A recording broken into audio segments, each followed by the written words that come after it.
Esse vídeo é oferecido pelo canal Big Onimus. Veja as histórias de nossos heróis contadas de forma cronológica. Homem-Aranha, Super-Homem, entre outros. Confere lá e dê uma força. O link está na descrição.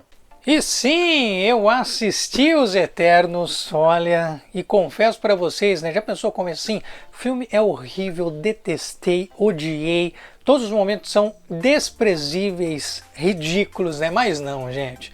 Assisti Os Eternos, achei interessante, gostei, plausível, algumas coisas, claro, alguns pontos negativos, o que é normal, né? Nem tudo vai agradar a gente.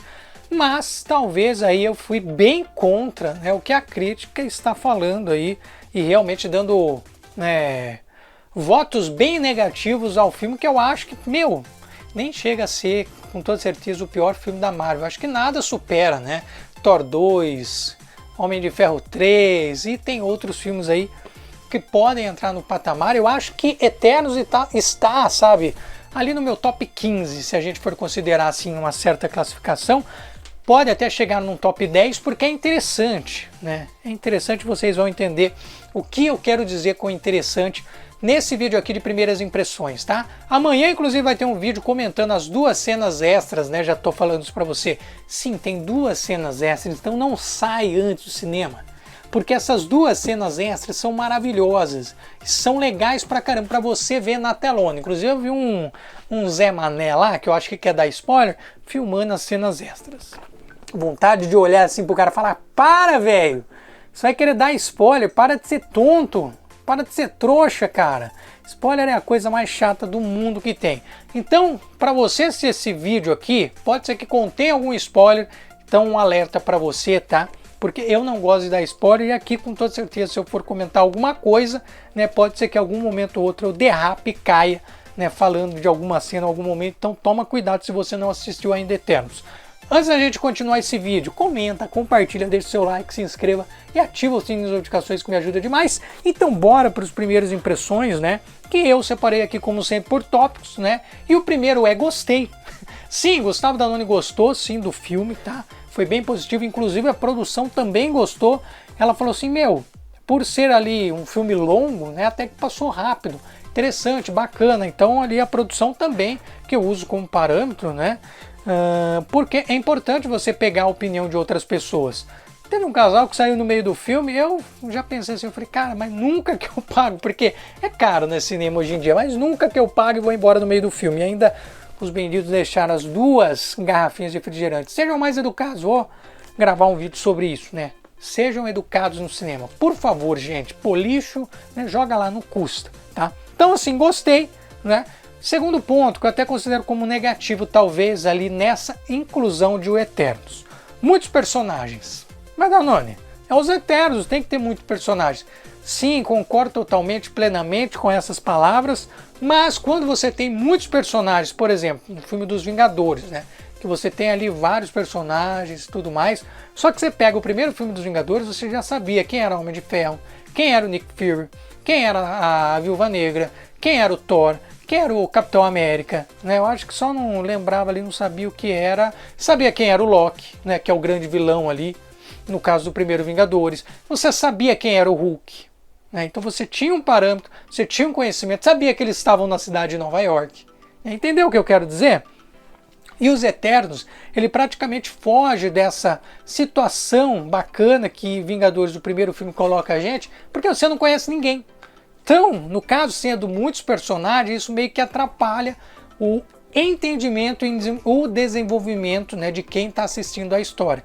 E pelo que eu analisei, essa foi a principal crítica, né, dos críticos aí que analisam todas as questões, né, principalmente roteiro, história e tudo mais.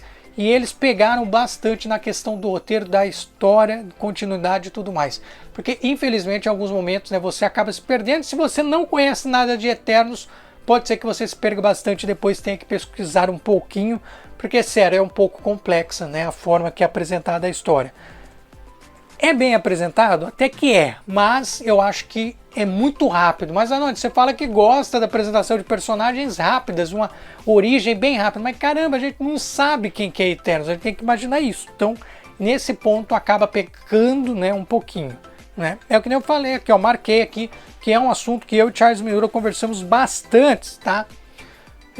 Falta tempo até.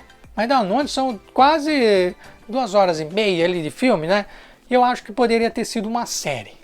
Talvez ali com 8, né, 9 episódios até, cada um ali com 40 a 45 minutos, você conseguiria apresentar cada Eterno, né, cada personagem que faz parte desse elenco dos Eternos, poderia apresentar o vilão, poderia apresentar quem são os Celestiais, em episódios longos, né? E, pô, eu acho que seria sensacional ali, talvez em uma série, abordar, construir tudo isso. E lembrando, né, sempre a minha humilde opinião, porque eu acho que talvez se encaixaria mais e tudo mais, depois até poderia fazer sim um filme dos Eternos. Então é aquilo que eu falei, né, até se conecta com o último ponto que eu até comentei, né, são muitos personagens para pouco tempo de trama, uma apresentação rápida, uma pinceladinha ali rápida, que a gente acaba não tendo uma aprofundação legal nos personagens, né. Coloquei aqui explicado. Além de tudo isso, a história é bem explicada, tá? Ela é bem simples, explica qual é o foco deles ali, explica o porquê eles não apareceram, né? Quando chegou o Ultron, quando chegou o Loki, quando chegou o Thanos, o porquê de tudo isso, porque eles não apareceram. Então isso é explicado, né? E é uma forma muito fácil, muito rápida e muito coerente. É tipo assim, ó, porque os Celestiais falaram que a gente não pode interferir nas guerras humanas, tá? Mesmo os caras vindo lá de outro universo, não pode. Não pode, os caras têm que ir fazendo ali, né, apenas contra os deviantes para propagar a população e aí no final, né, nascer um celestial e todo mundo, né, essa é a grande verdade. São uns baita de uns vacilão também, né, os Eternos.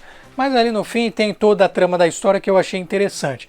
Então assim, isso é bem explicado, isso eu achei muito legal, muito bacana. Pô, né, a forma do celestial, como que eles nascem, né, e tudo mais, mas ainda não é falado muito bem ali da origem, né, de um celestial, que olha, tem até uma teoria, olha como que são bacanas, né, Jack Kirby, ele foi um cara simplesmente sensacional. Tem pessoas que acreditam, né, que muitas vezes até ela foi populacionada, foi colocada a população, que as pessoas, né, os seres humanos, através de extraterrestres, né? E isso aí me lembra muito um pouquinho aí de Eternos, então é bem interessante, mas não vamos entrar nisso, senão a gente vai ficar louco, tá? Thanos, né? Pô, Thanos, que foi o grande manda-chuva aí, o grande titã do universo, é mencionado, o que eu achei muito legal, muito bacana também, tá? Uma menção rápida, mas uma menção super importante que a gente vê ali e fica na dúvida. Fala, caramba, será que o Thanos era ruim? Será que o Thanos era bom? O que está acontecendo com esses benditos dos Eternos, né? É mais ou menos isso, mas é um comentário muito legal, então vale a pena você prestar atenção nesse momento aí, né, do filme. Eu marquei aqui também filme morno, porque realmente em alguns momentos ele fica bem morno, deixa ali praticamente a petequinha cair e tudo mais, mas é como eu tô falando, gente, não é porque eu tô falando isso que você não vai assistir nas telonas. Vai, confere, porque olha, eu vi muita gente, né, muito crítico falando negativo, pontos negativos desse filme, que tal, 52% no site dos tomatinhos, e eu fui e gostei, né, é que nem eu falei a experiência do Space Jam. Outros pontos legais, né, que aqui já a gente vai para finalizar o vídeo. Apresenta o futuro, né? A gente vê até um certo futuro do que pode acontecer dentro da Marvel Studios. É praticamente um novo início, um novo reinício nesse universo. Talvez aí 10 anos de glória a mais, né, da Marvel Studios fazendo sucesso, né? Tudo aquilo que começou com o primeiro Homem de Ferro, né, que é um filme morno, não vem falar que é um filme sensacional, não. O primeiro filme do Homem de Ferro é um filme morno que apresenta algo e dá uma ideia. E é praticamente o que Eternos é. Tá? Eu considero um filme morno que dá uma ideia e pode apresentar um futuro. Então isso é bem legal. Ponto importante, né, eu já tinha comentado no começo do vídeo, mas vou falar novamente. 2 cenas pós-créditos. Então presta atenção. A primeira, após os primeiros créditos ali que são mais rápidos, e a segunda, após todos os créditos, então você vai ter que esperar, tiver que montar no banheiro, vai sofrer, que é pesado, né?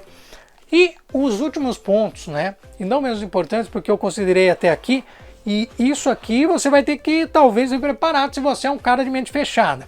Tem um momento amoroso, tá? Um momento até mais caliente. Acho que talvez seja o único momento mais quente, né? Que a gente tá falando de um ato sexual e tudo mais. Claro que não mostra uma coisa explícita, mas dá a entender, né? Que eu acho que é o primeiro filme da Marvel que traz isso como um momento, né? Entre um homem e uma mulher. E depois tem um beijo gay, né? que eu e a produção até se olhamos e falamos, meu, a gente gostou desse momento, né? Teve alguns burburinhos dentro do cinema? Teve. Pô, tinha uns caras atrás de mim, como que é? Putz, a fala do cara foi tipo assim, putz, pra mim acabou o filme. Não, mano, é mais ou menos isso, né? Aquele hétero que tem que se afirmar, né? Se ele vê um homem beijando outro homem, pra ele acabou, né? Tá acabado, tudo tá destruído. Uns comentários assim, infelizmente.